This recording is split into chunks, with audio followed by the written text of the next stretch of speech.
যবে থেকে জেনেছি কথার আঘাত রূহ পর্যন্ত পৌঁছে যায়, তবে থেকে প্রয়োজনে কথা বলতে গেলে আমি ভীষণ হিসেব করে কথা বলি। এই যে সবারই হজম ক্ষমতা এক হয় না, এটা জানার পর থেকে আমি কাউকে ভালোবাসলে ভীষণ হিসেব করে ভালোবাসি। পৃথিবীর আর সব অপরাধের মতো ভালোবাসাটাও অপরাধ, এটা জানার পর থেকে আমি অপ্রয়োজনে ভালোবাসার বহিঃপ্রকাশ করার মতো দুঃসাহস পাই না।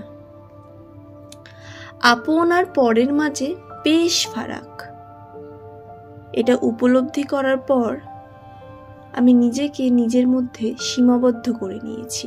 মানুষের মুখের আড়ালে লুকিয়ে থাকা মুখোশটা দেখার পর থেকে আমি নিজেকে ভীষণ গুটিয়ে নিয়েছি, যেমন করে মানুষের পায়ে স্পন্দন পেলে গুটিয়ে নেয় নিজেকে শামুক।